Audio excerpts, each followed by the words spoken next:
Hey y'all.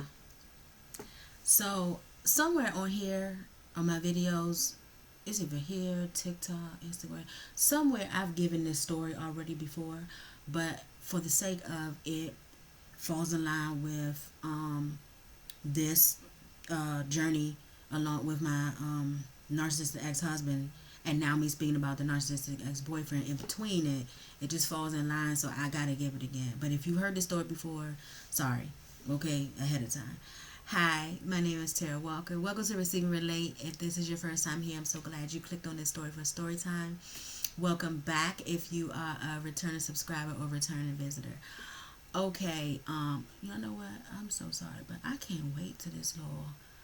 When I was sick a few weeks ago, I blew my nose like 3,800 times, and it developed this like rash or scratch or whatever right here, and it's so annoying. When I look at the camera, I see it. I am very sorry.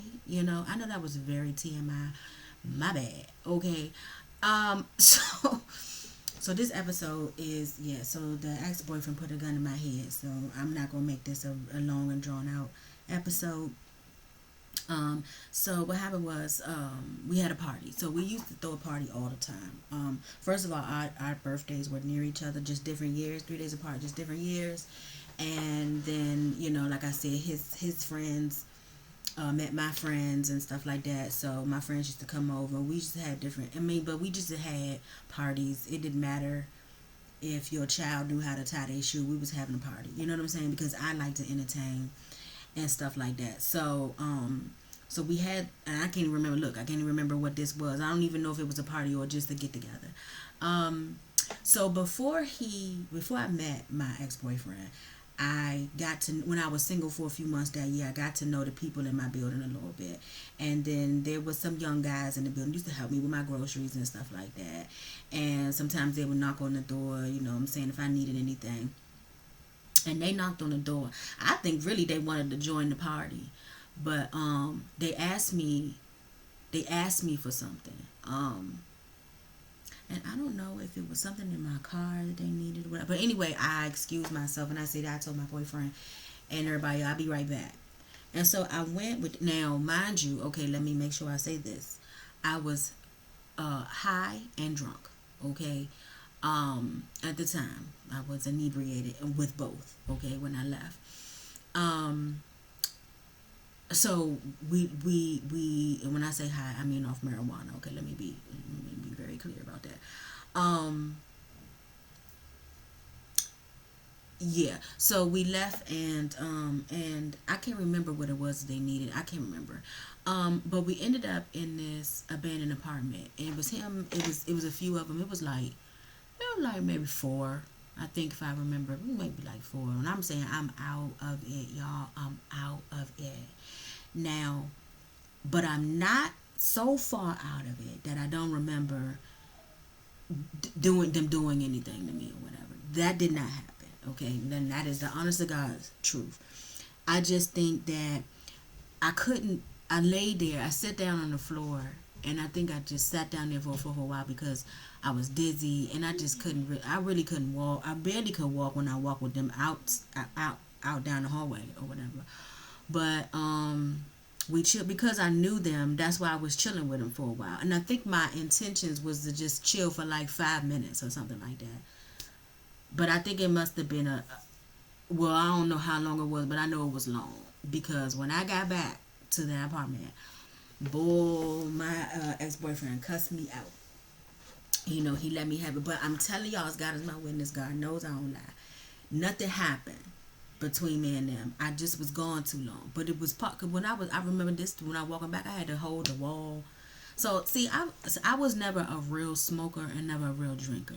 I literally did just drink it on occasion. And this particular night, I indulged in some Mary Jane, but that wasn't something that I did on a consistent basis. You know what I'm saying?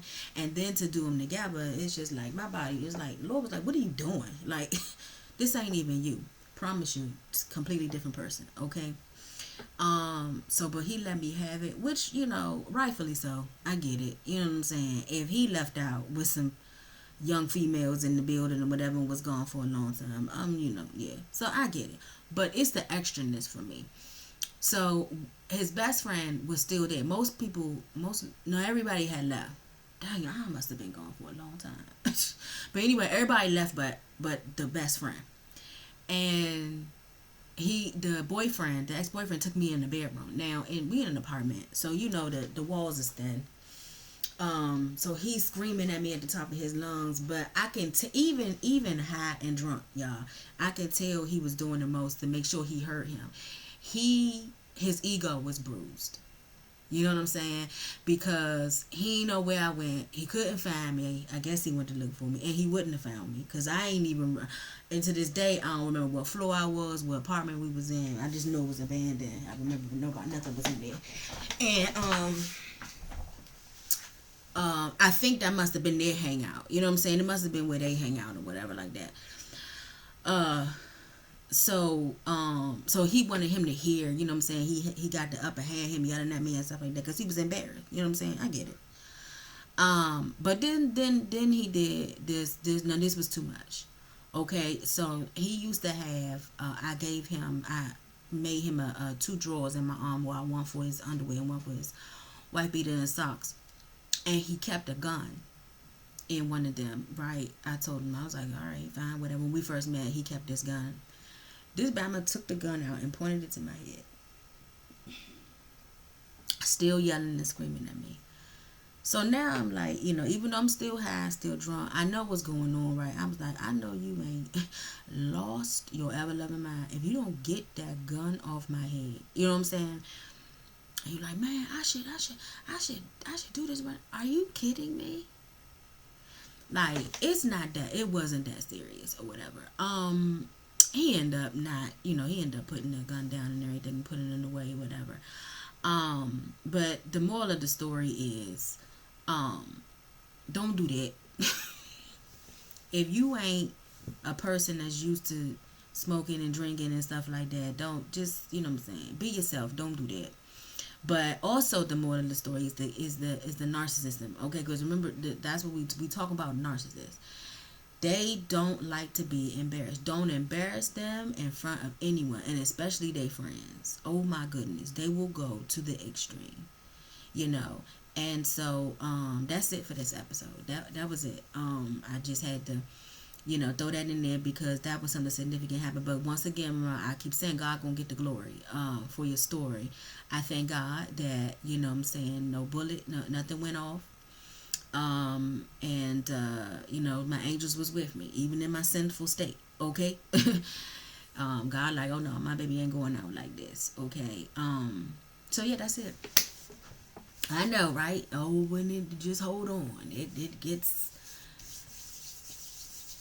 steamier, so to speak. It gets wilder, should I say? Okay, stay tuned. Subscribe, like, and share if you haven't already. If you can relate to anything I said in this episode, hit me in the comments and let me know I can relate. Or if you want to share, that's fine too. I have an ebook called Tara's Tips on how to break free from narcissistic traps. For those of you who may be watching me, like, man, I need to get out of this. Like, how does this get out of this? How does she heal? How does she get out? I got you. Okay, it's I'll pin it in the comments below. Remember, people receive when they can relate. I love you, but know that God loves you more. I'll see you next episode.